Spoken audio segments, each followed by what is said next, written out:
এটা খুবই আমাৰ কাৰণে মানে ভাল আৰ খুব শান্তি মানে অনুভৱ কৰিছোঁ যে আজি পুনৰ মোৰ যিটো নিৰুদ্দেশ হৈ থকা ল'ৰা অমিত ৰাজ দৈমাৰী তাক আমি ঘূৰাই পালোঁ আৰু তাৰ কাৰণে মই মানে আমাৰ পুলিচ প্ৰশাসন আমাৰ সংবাদ মাধ্যম ইলেক্ট্ৰনিক্সেই হওক বা আমাৰ প্ৰিণ্ট মিডিয়াই হওক সকলোকে মই ধন্যবাদ জনাইছোঁ আৰু ছ'চিয়েল মিডিয়াৰ ইয়াৰ সকলো সক্ৰিয় ব্যক্তিসকলক মই ধন্যবাদ জনাইছোঁ আজি সেইবিলাক প্ৰচাৰৰ কাৰণেহে চবে মানে গম পাই ফালে আৰু মোৰ প্ৰতি এটা সকলোৰে এটা আন্তৰিকতা মানে দেখুৱাইছে চবে আৰু সেইলৈ চবতে লক্ষ্য কৰি থকাৰ পিছত আজি চাপাগুৰিত মানে কেইজনমান মানে ল'ৰাই তাক দৃষ্টিগোচৰ হ'ল আৰু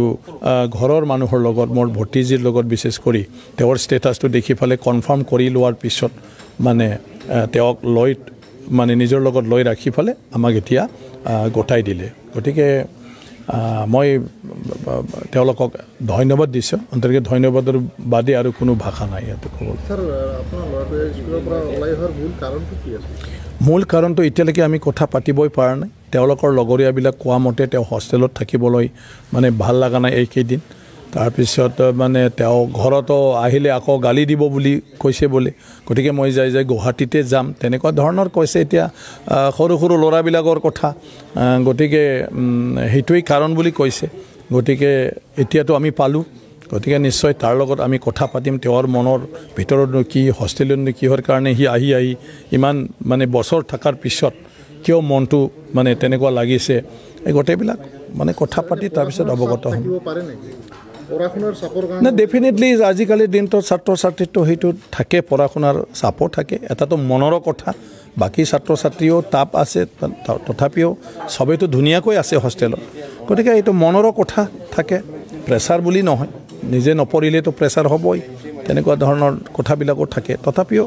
চাই ল'ম যে সঁচাকৈনো কি আছে ভিতৰত জিপি সিং ডাঙৰীয়া ইয়াত আহিলে এইটো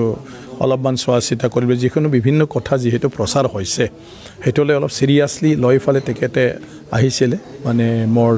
কাৰণে মই তেখেতক অশেষ ধন্যবাদ জনাইছোঁ আৰু তেখেতে অহাৰ পিছতে মানে আমাৰ মানে আজি মানে যিটো